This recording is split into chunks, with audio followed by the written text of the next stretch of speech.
নমস্কার। যুক্তি তর্ক সঙ্গে অর্কয়ে আপনাদের স্বাগত। আপনাদের সঙ্গে আমি অর্কপ্রভ সরকার। আজকে আমার প্রতিবেদনের মূল বিষয় অবশ্যই স্পেশাল ইন্টেন্সিভ রিভিশন। সেই বিষয়ে তো দু চার কথা বলবো, কিন্তু তার আগে দুটো বিষয় নিয়ে আপনাদের সঙ্গে একটু কথা বলার দরকার। দেখুন, পাকিস্তান এবং সৌদি আরব একটা চুক্তি করেছে। মূলত পাকিস্তান আক্রান্ত হলে সৌদি আরব পাশে থাকবে, সৌদি আরব আক্রান্ত হলে পাকিস্তান পাশে থাকবে। কাতারে হামাস জঙ্গিদের খোঁজে ইসরায়েল যেভাবে হানা দেয়, তাতে মুসলিম বিশ্বে একটা আতঙ্কের পরিবেশ তৈরি হয়েছে। তাই তারা ন্যাটোর মতো একটা বাহিনী তৈরি করতে চায়। এই উদ্যোগটা মূলত পাকিস্তানের পক্ষ থেকে এসেছে। তার প্রাথমিক পদক্ষেপ হিসাবে সৌদি আরবের সঙ্গে পাকিস্তান একটা সামরিক চুক্তি করলো। দেখুন, সৌদি সেনাকে পাকিস্তান সেনাবাহিনী দীর্ঘদিন ধরে প্রশিক্ষণ দিয়েছে, এটা নতুন কিছু কথা নয়। কিন্তু এখন সৌদি আরব এবং পাকিস্তানের এই সামরিক চুক্তি মুসলিম দুনিয়ায় ন্যাটোর মতো কোনো কি বলবো আর কি সামরিক বাহিনী তৈরি করার প্রাথমিক উদ্যোগ বলে দেখা যেতেই পারে। ভারতের বিদেশ মন্ত্রক খুব সংযত প্রতিক্রিয়া দিয়েছে। বিশেষত সৌদি যুবরাজ, তার সঙ্গে MBS, তার সঙ্গে ভারতের সম্পর্ক যথেষ্ট মধুর। সৌদি বিনিয়োগ আছে ভারতবর্ষে, সৌদিতেও ভারতের বিনিয়োগ আছে, দুটো দেশের ঘনিষ্ঠ সম্পর্ক আছে। ভারতের বিদেশ মন্ত্রক সৌদি ডিসপেন্সেশনকে স্মরণ করিয়ে দিয়েছে ভারত এবং সৌদি আরবের মধ্যে দীর্ঘদিনের দ্বিপাক্ষিক সম্পর্ক এবং অবশ্যই স্ট্র্যাটেজিক সম্পর্ক, যে সম্পর্কের গুরুত্ব কেউই কখনো অস্বীকার করে না। খামখেয়ালি ট্রাম্প আরো একটা নতুন সিদ্ধান্ত নিয়েছেন যে H1B ভিসা, ভারতীয়রা এই ভিসার অন্তত 70% ভারতীয়রা চায়। বিভিন্ন tech company, software company H1B visa দিয়ে তাদের কর্মচারীদের পাঠান বিদেশে। প্রজেক্ট স্পেসিফিক অ্যাসাইনমেন্ট থাকে। এখন ট্রাম্প প্রশাসন বলছে যে $1 লক্ষ করে কোম্পানিগুলোকে দিতে হবে আমেরিকা প্রশাসনকে H1B ভিসা ইস্যু করার ক্ষেত্রে। মানে একজন H1B ভিসা ইস্যু করলে $1 লক্ষ করে আমেরিকার প্রশাসনকে দিতে হবে সংশ্লিষ্ট কোম্পানিকে। আমার মতে এই দুটো খবরই খুবই গুরুত্বপূর্ণ। ভূরাজনৈতিক একটা অস্থিরতা চলছে, শুল্ক নিয়ে স্নায়ু টান লড়াই চলছে। যদিও ভারত আমেরিকার বাণিজ্য চুক্তি হয়ে যাবে, একটু সময় লাগতে পারে, কারণ দুদেশেরই কিছু বিষয় নিয়ে আপত্তি আছে। ভারত যেমন কোনো অবস্থাতেই কৃষিপণ্য, পশুপালন এবং দুগ্ধজাত দ্রব্য বাজার আমেরিকার পণ্যের জন্য খুলবে না, বিশেষ করে জেনেটিক্যালি মডিফাইড পণ্যের জন্য। তো এই সমস্ত বিষয়গুলো নিয়ে আলাপ আলোচনা চলবে এবং দুপক্ষই একটা সমঝোতার রাস্তায় আসবে। ডোনাল্ড ট্রাম্প এবং নরেন্দ্র মোদীর সম্পর্কের যে শীতলতা দেখা গিয়েছিল, প্রধানমন্ত্রীর জন্মদিনে ডোনাল্ড ট্রাম্প ফোন করে শুভেচ্ছা জানিয়েছেন, কথা হয়েছে, মোদীজিকে পরম মিত্র বলেছেন ট্রাম্প। মোদীজিও ডোনাল্ড ট্রাম্পকে প্রশংসা করে বলেছেন যে তিনি ট্রাম্পের ভারত সম্পর্কে, মানে তার যে মূল্যায়ন, ভারত সম্পর্কে তার যে বক্তব্য, সেগুলো তিনি শুনেছেন। তিনি ডোনাল্ড ট্রাম্পকে ফোন করে তাকে অভিনন্দন জানানোর জন্য আন্তরিকভাবে কৃতজ্ঞতা প্রকাশ করেছেন। দেখুন, 35 বার ট্রাম্প দাবি করেছেন যে ভারত পাকিস্তানের মধ্যে সংঘর্ষ বিরতি তিনি থামিয়েছেন, কিন্তু ভারত সরকার এই বিষয়টা নিয়ে ডোনাল্ড ট্রাম্পের বক্তব্যের সঙ্গে সহমত পোষণ করেনি। আবার ভারত আগ বাড়িয়ে এমন কোনো বিবৃতিও দেয়নি যাতে দুদেশের সম্পর্ক আরো তলানিতে নেমে যায়। আস্তে আস্তে দুদেশের সম্পর্ক উন্নত হবে। ভারত এবং আমেরিকার মধ্যে 2 দশকেরও বেশি সময় ধরে স্ট্র্যাটেজিক অ্যালায়েন্স আছে, সেটাকে রক্ষা করতে হবে এবং প্রশান্ত মহাসাগরীয় অঞ্চল এবং ভারত মহাসাগরীয় অঞ্চলে চীনের একাধিপত্য রুখতে ভারতকে পাশে পাওয়া আমেরিকারও দরকার। আবার শি জিনপিং ট্রাম্পের মধ্যে ফোনালাপ হয়েছে, সাউথ কোরিয়ায় ডোনাল্ড ট্রাম্পের সঙ্গে শি জিনপিং এর বৈঠকও হবে সম্ভবত 2026-এর গোড়ায়। এই ভূরাজনৈতিক প্রেক্ষাপটটা আমি কেন বললাম, এগুলোর সঙ্গে ভারতের বাণিজ্য, বিদেশ নীতি, অভ্যন্তরীণ রাজনীতি ওতপ্রোতভাবে জড়িত। তার কারণ দেখুন, বিরোধী দলনেতা পিটার প্যান রাহুল গান্ধী নানাবিধ প্ররোচনা সৃষ্টি করছেন। কখনো তিনি জেন জির উদ্দেশ্য করে বলেছেন যে ভোট চুরি রুখতে, সংবিধানকে বাঁচাতে, গণতন্ত্রকে বাঁচাতে তাদেরকে উদ্যোগী হতে হবে। ঘুরিয়ে বলেছেন পথে নামতে হবে। আসলে নেপালের ঘটনা দেখে কংগ্রেসের এই পিটার প্যান যারপন্নাই উল্লসিত, কিন্তু এই মূর্খ বালকটি জানে না যে নেপাল, বাংলাদেশ, ভারত এক নয়। ভারতবর্ষে কি দুর্নীতি নেই? ভারতবর্ষে কি অনাচার নেই? ভারতবর্ষে কি বৈষম্য নেই? ভারতবর্ষে কি প্রান্তিক মানুষরা অবহেলিত হয় না? হয়।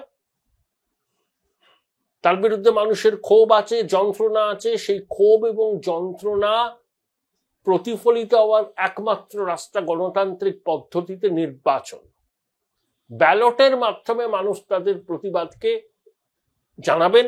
এটাই ভারতবর্ষে প্রথম থেকে হয়ে উঠছে। এখানে কোনো অ্যানার্কির কোনো স্থান নেই।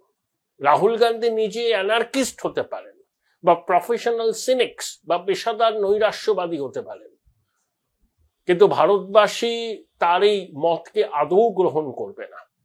কারণ রাহুল ঘনিষ্ঠ শ্যাম পিত্রদা আবার বলেছেন যে পাকিস্তান বাংলাদেশে থাকলে তার মনে হয় যেন নিজের বাড়িতেই আছেন। আসলে কংগ্রেসের এই পাকিস্তান প্রীতি তো আমরা বুঝতেই পারছি দীর্ঘদিন ধরে।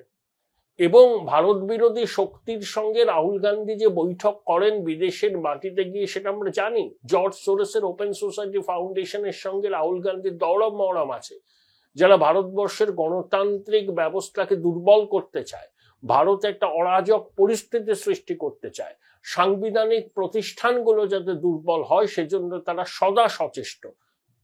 তাদের লেখা চিত্রনাট্যকে অনুসরণ করেন রাহুল গান্ধী। তার স্বকীয়তা কিন্তু নেই।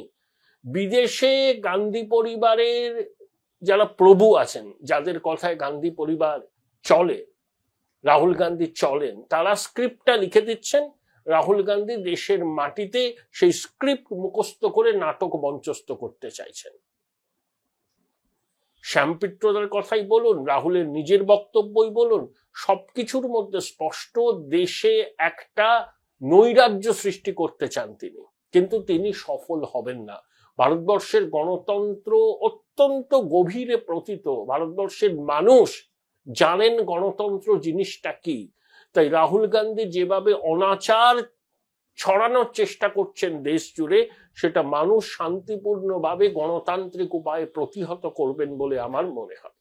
দেখুন কংগ্রেসের ক্যারেক্টার, বানু মুস্তাক বুকার জয়ী লেখিকা, নামকরা লেখিকা, তাকে মাইসোরের চামুণ্ডেশ্বরী মন্দিরের দশেরা উৎসবে আপনি আমন্ত্রণ কেন জানাচ্ছেন? যে ভদ্রমহিলা হিন্দু ধর্ম সম্পর্কে অতীতে অনেক বিতর্কিত মন্তব্য করেছেন, তা সত্ত্বেও তাকে আপনি নিয়ে আসছেন। কেন আনছেন? পরিকল্পিতভাবে সনাতনীদের ভাবাবেগে আঘাত করার জন্য। কর্ণাটকের কংগ্রেস সরকার ইচ্ছা করে এটা করছে, সনাতনীদের ভাবাবেগে আঘাত করার জন্য। যে ভদ্রমহিলা, তার লেখা আমি পড়িনি, কিন্তু আমি শুনেছি তার কলম অত্যন্ত শক্তিশালী। তিনি বুকার পুরস্কার পেয়েছেন, খুব ভালো কথা। আমাদের অরুন্ধতী রায়ও তো পেয়েছিলেন। তাকে আপনি, যার একটা অবস্থান আছে, হিন্দু বিরোধী একটা অবস্থান আছে, তাকে আপনি ডাকছেন মাইসোরের চামুণ্ডেশ্বরী মন্দিরের দশেরার উৎসব উদ্বোধন করবার জন্য। আদালত যে কথা বলেছে সেটাকে আমি ছেড়ে দিলাম, আদালত আদালতের মতো বলেছে। কিন্তু যে ভদ্রমহিলা হিন্দু ভাবাবেগকে অতীতে আঘাত করেছেন, দশেরার মতো উৎসব নবরাত্রির পর, তখন তাকে আমন্ত্রণ জানানোর মধ্যেও কিন্তু একটা বার্তা আছে। ঠিক যেমন দেখুন, বানু মুস্তাক সনাতনী ভাবাবেগে আঘাত করায় তাকে আমন্ত্রণ জানাচ্ছে কর্ণাটকের কংগ্রেস সরকার দশেরার উৎসবে মাইসোরে। আবার আমাদের রাজ্যে দেখুন উর্দু একাডেমির একটা অনুষ্ঠান ছিল, তাতে হিন্দি সিনেমায় উর্দুর প্রভাব। উদ্যোক্তারা জাভেদ আখতারকে আমন্ত্রণ জানিয়েছিলেন, অত্যন্ত সঠিক সিদ্ধান্ত। জাভেদ আখতারের চিত্রনাট্য, তার কি বলবো গান রচনা, যে কোনো মানুষ জানেন তার লেখনী কতটা শক্তিশালী। তিনি ঈশ্বরে বিশ্বাস করেন না। কেন জাভেদ আখতারকে উর্দু একাডেমির অনুষ্ঠানে আমন্ত্রণ জানানো হলো, তাই জন্য মৌলবাদীরা রাস্তায় নেমে পড়লেন, হুমকি দিলেন। ওই সিদ্দিকুল্লাহ চৌধুরী, যিনি বলেছিলেন ওয়াকফ আইনের বিরুদ্ধে, কত 10টা জায়গায় এমন ভাবে কলকাতা অবরোধ করবেন, এসব বলেছিলেন রামলীলা ময়দানে, সেই সিদ্দিকুল্লাহ চৌধুরী সহ আরো কয়েকটি মৌলবাদী সংগঠন হুমকি দিলেন জাভেদ আখতারকে আমন্ত্রণ জানানো হলে পরিস্থিতি খারাপ হবে। তো জাভেদ আখতারকে আমন্ত্রণ জানানো হলো না। ধর্মনিরপেক্ষতার বড়াই করা এই সরকারি শাসক দল মৌলবাদীদের সামনে মাথা নত করলো, ঠিক যেভাবে বামফ্রন্ট সরকার অতীতে তসলিমা নাসরিনের বিষয়ে মৌলবাদীদের চাপের কাছে নথি স্বীকার করেছিল। তাহলে তৃণমূল, বাম, কংগ্রেস সেকুলারিজমের বিষয়ে তাদের অবস্থানটা খুব স্পষ্ট, প্রতিটা ঘটনাতেই সেটা স্পষ্ট। তাদের সেকুলারিজম বলতে বোঝে মাইনরিটি অ্যাপিজমেন্ট। জাভেদ আখতার আসতে পারেন না, মৌলবাদীদের হুমকির মুখে তাকে আসতে বারণ করা হয়।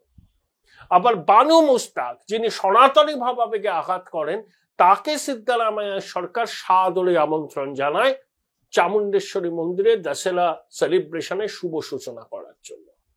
সত্য সেলুকাস কি বিচিত্র এই দেশ। এইগুলো বললাম কেন না, এই পার্সপেক্টিভটা আমাদের আলোচনা করলে পরে বর্তমানে ভারতের সেকুলার রাজনীতির ধারক ও বাহকদের প্রকৃত চেহারাটা বোঝা যায়। এবার আসি আজকে প্রতিবেদনের যে শিরোনাম। দেখুন, স্পেশাল ইন্টেন্সিভ রিভিশন সম্পর্কিত বিজ্ঞপ্তি কয়েকদিনের মধ্যে প্রকাশ হবে এবং নির্বাচন কমিশন বদ্ধপরিকর, শুধু পশ্চিমবঙ্গ নয় সারা দেশে তারা স্পেশাল ইন্টেন্সিভ রিভিশন করবে। সুপ্রিম কোর্টে মামলা হয়েছিল এসআইআর বাতিলের হবে না। সুপ্রিম কোর্ট অবজারভেশনে কি বলেছে, যে এটা করতে গিয়ে কমিশন যদি কোনো বড় সড় অনিয়ম করে এবং তার প্রমাণ থাকে, তারা বাতিল করে দেবে। এবং সুপ্রিম কোর্ট যে নির্দেশ দিয়েছে আধার কার্ডকে প্রামাণ্য নথি হিসাবে গ্রহণ করতে হবে, কমিশন বিজ্ঞপ্তি দিয়ে সেটা জানিয়ে দিয়েছে। আবার একই সঙ্গে কমিশন সাংবিধানিক প্রতিষ্ঠান, সে কখন এসআইআর করবে সেটা একান্তভাবে তার সিদ্ধান্ত, সেখানে কেউ কোনো হস্তক্ষেপ করতে পারে না। তাই এসআইআর হবে, কমিশনকেও বাড়তি সতর্কতা অবলম্বন করতে হবে যাতে ভুল ত্রুটি যথাসম্ভব এড়ানো যায়। দেখুন, এত বড় এক্সারসাইজ করতে গেলে ভুল ত্রুটি হবেই, কিন্তু দেখতে হবে সেটা ইচ্ছাকৃত না অনিচ্ছাকৃত। 7,64,00,000 ভোটার আছে পশ্চিমবঙ্গে। স্পেশাল ইন্টেন্সিভ রিভিশন করতে গেলে 2-3% ভুল যে হতেই পারে, এই এররটা গ্রহণযোগ্য, কিন্তু তার বেশি হলে তো প্রশ্ন উঠবেই। এখন কমিশন কতটা ইকুইপড, এই প্রশ্নটা আসছে। দেখুন, সিইও দপ্তরে রাজ্যে অনেক পদ খালি পড়ে আছে, তাদের অফিসে স্থান সংকুলান হচ্ছে না। 3, সিইও দপ্তরকে ফিনান্সিয়াল ইন্ডিপেন্ডেন্স দেওয়ার কথা বলেছিল নির্বাচন কমিশন। 4, তাদের জন্য একটা বড় স্পেশিয়াস অফিস স্পেসের দরকার বলেও নির্বাচন কমিশন মনে করেছিল, কিন্তু এখনো পর্যন্ত নবান্নর পক্ষ থেকে এই বিষয়ে কি কোনো চূড়ান্ত সিদ্ধান্ত নেওয়া হয়েছে? এখনো নির্বাচন কমিশন রাজ্যের স্বরাষ্ট্র দপ্তরের অধীনে, স্বরাষ্ট্র সচিব হচ্ছেন পদমর্যাদায় প্রিন্সিপাল সেক্রেটারি, নির্বাচন কমিশনের সিইও পদমর্যাদায় অ্যাডিশনাল চিফ সেক্রেটারি। এখানে ডিসপ্যারিটি আছে। ভারতবর্ষের অন্যান্য রাজ্যে কমিশনের সিইও দপ্তরের সঙ্গে রাজ্য সরকারের কোনো সংস্রব থাকে না, ব্যতিক্রম পশ্চিমবঙ্গ। সামান্য অর্থের জন্য নবান্নের মুখাপেক্ষী হয়ে থাকতে হয়, সেটা সিসি ক্যামেরা বসার থেকে শুরু করে অন্য সবকিছু। এসআইআর নিয়ে শাসকের আপত্তি আছে, তারা পদে পদে বাধা দেবে এসআইআর কে, এটা নিয়ে কারোর মনে আয়োটা অফ ডাউট নেই, এটা কমিশনও জানে। আবার কমিশনকে শূন্য পদে পূরণ, তার ফিনান্সিয়াল রিকোয়ারমেন্টের জন্য রাজ্য সরকারের উপর ডিপেন্ড করতে হয়। তাহলে ইলেকশন কমিশনের সিইওর যদি হাত পা বাঁধা অবস্থা থাকে, তাহলে তারা কিভাবে সুষ্ঠুভাবে এসআইআরটা করবে? এটাকে দেশের নির্বাচন কমিশনকে কিন্তু মাথায় রাখতে হবে। Join Indian Institute of Hotel Management now. Right choice, right decision. তাদেরকে এমন ব্যবস্থা নিতে হবে, তারা নিশ্চয়ই পারেন, তারা সাংবিধানিক প্রতিষ্ঠান, যে তাদের সিইও দপ্তরকে স্বয়ং সম্পূর্ণ করা, যাতে সব বিষয়ে নবান্নের মুখাপেক্ষী হয়ে তাদেরকে না থাকতে হয়। নির্বাচন কমিশনের ভূমিকা আপাতত সন্তোষজনক, কিন্তু আপ টু দ্য মার্ক নয়। আবার বলছি, আপ টু দ্য মার্ক নয়। কমিশনকে সবার আগে নজর দিতে হবে বিএলও হিসাবে কারা নিয়োগ পাচ্ছে। 80,000 বিএলওর মধ্যে কমিশনের নির্দেশ কত ক্ষেত্রে মানা হচ্ছে, কত ক্ষেত্রে মানা হচ্ছে না। শাসক দলের ক্যাডাররা বিএলও হিসাবে কত জায়গায় নিয়োগপত্র পেয়েছে। সবাই কি স্থায়ী সরকারি কর্মী যারা নিয়োগপত্র পেয়েছেন বিএলও হিসাবে? সেটাকে দেখতে হবে কমিশনকে। ইতিমধ্যে শুভেন্দু অধিকারী অভিযোগ করেছেন যে 80,000-এর মধ্যে অন্তত 10% বিএলও শাসক দলের একেবারে অ্যাক্টিভ ক্যাডার।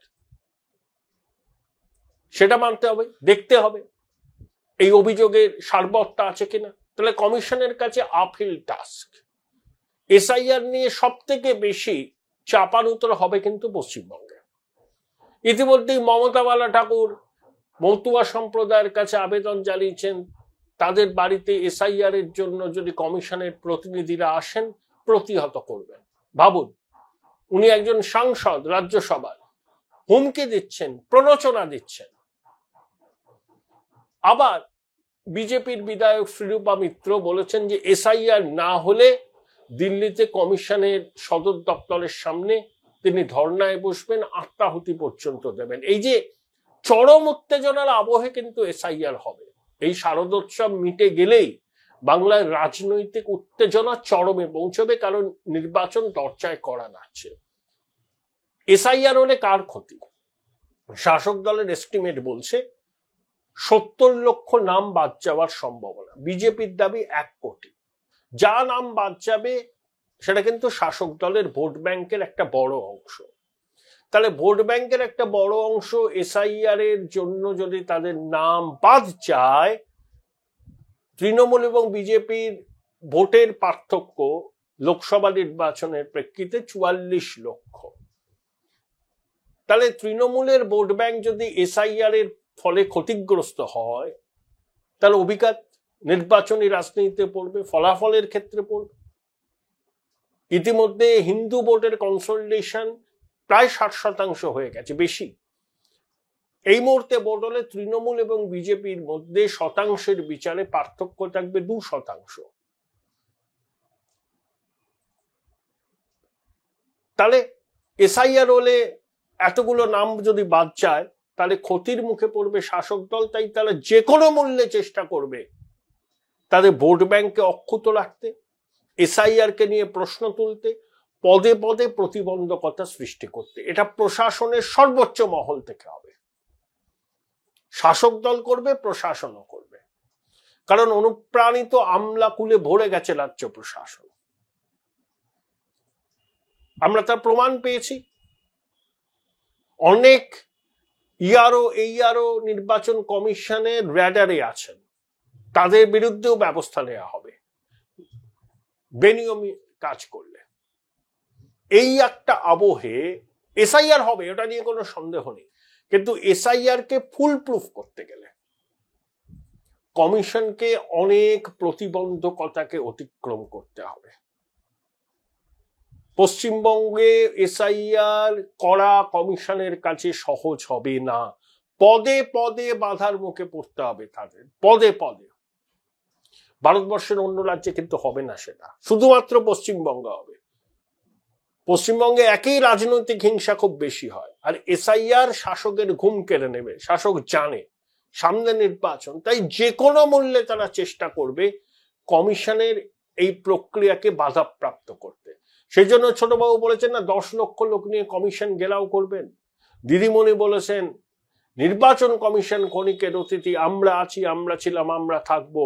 অর্থাৎ সরকারের আধিকারিকেরা যাতে নির্বাচন কমিশনের ডেপুটেশনে কাজ করলেও তারা যেন মনে রাখেন যে করছেন কাজ ঠিক আছে, আমরাই থাকবো, আমরাই সরকার। খুব বেশি আইন টাইন মেনে নির্বাচন কমিশনের গুডবুকে থাকলে পরে তাদের বিপদের মুখে পড়তে হবে, পরোক্ষে এই হুমকিটা দেয়া হচ্ছে। তাহলে খুব কি সহজ কমিশনের পক্ষে এসআইআর করা এই রাজ্যে? এই যে পরিযায়ী শ্রমিকদের যাবতীয় তথ্য চেয়েছে জেলা শাসকদের কাছ থেকে কমিশনের সিইও, এই পরিযায়ী শ্রমিকরা কোন জেলার বাসিন্দা, কোথায় আছেন, কতদিন ঘর চালা, 2 জায়গায় তাদের নাম আছে কিনা, এই তথ্য ভান্ডার নিয়েও দেখবেন বিতর্ক হবে। প্রশাসন সহযোগিতা করবে বলে আমার মনে হয় না কমিশনের সঙ্গে। 22 লাখ তো নথিভুক্ত, দ্বিগুণের বেশি আছে পরিযায়ী শ্রমিক, তাদের সন্ধান কি করে পাওয়া যাবে? অর্থাৎ এসআইআর হবেই, ওটা নিয়ে কোনো সন্দেহ নেই, কিন্তু এসআইআর কে ফুল প্রুফ করতে গেলে কমিশনকে বাড়তি নজরদারি করতে হবে। এ রাজ্যের পরিস্থিতি অন্য সব রাজ্যের থেকে আলাদা। নির্বাচন কমিশন তো জানে রাজ্যে নির্বাচনের সময় কি হয়, সেই সব অভিজ্ঞতা থেকে শিক্ষা নিয়ে পরিকল্পনা করে কমিশনের কর্মীদের নিরাপত্তা সুনিশ্চিত করে তাদেরকে করতে হবে। আর যদি দেখা যায় রাজ্য সরকার সম্পূর্ণ অসহযোগিতা করছে, তখন কমিশন এখন না করে মে মাসে, মানে 26-এর মে মাসে যখন এই সরকারের মেয়াদ শেষ হয়ে যাবে তখন করবে। নির্বাচন হবে না, রাষ্ট্রপতি শাসন জারি করে এসআইআর হবে, তারপরে ভোট হবে। একটা জিনিস স্পষ্ট, শাসক দলের কাছে স্পষ্ট কিনা জানি না, নো এসআইআর নো ভোট, এটাই বাংলার দেয়াল লেখন।